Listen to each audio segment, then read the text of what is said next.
A retired athlete endorses a credit card. You trust them. That trust is engineered and it costs you thousands. The term halo effect came from psychology research in the 1920s. A researcher named Edward Thorndike noticed something odd. When people found someone physically attractive, they automatically assumed that person was smarter, kinder, and more trustworthy.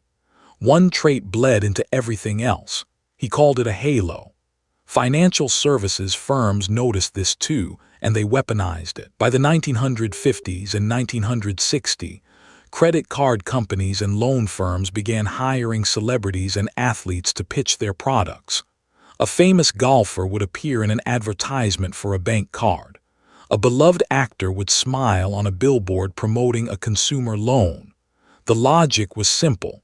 If you like that person, you'll like what they're selling.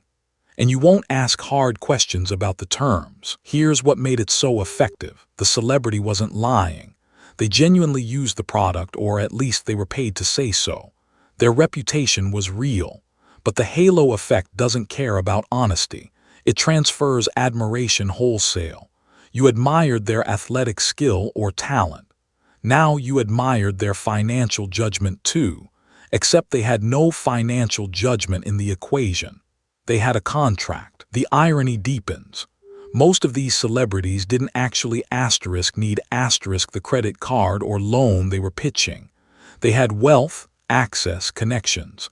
They were selling a product designed for people with far less financial cushion than themselves. The halo effect meant the audience never noticed that gap. They saw the famous person. Everything else followed. By the 1980s and 1990s, the strategy had evolved. Financial firms weren't just hiring celebrities. They were hiring them to obscure the actual terms. A warm smile, a familiar face, a 30-second spot. The APRA, the hidden fees, the default penalties, those came later in fine print nobody read. The halo did its job before anyone asked questions. Today, the mechanism hasn't changed, only the channels. Influencers with millions of followers pitch crypto, payment apps, and fintech products.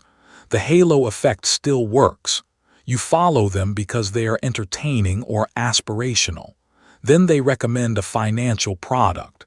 And because you already like them, you trust the recommendation more than you should. The halo effect persists because it's invisible. You don't feel manipulated. You feel like you made a choice. You like someone, they recommended something, and it seemed reasonable. But that chain of trust was engineered decades ago by people who understood psychology better than you understood their product. Understanding how it works is the first step to seeing it when it happens. This video is for educational and informational purposes only and is not financial advice. Always do your own research. Subscribe. We uncover the hidden psychology behind every financial product you encounter.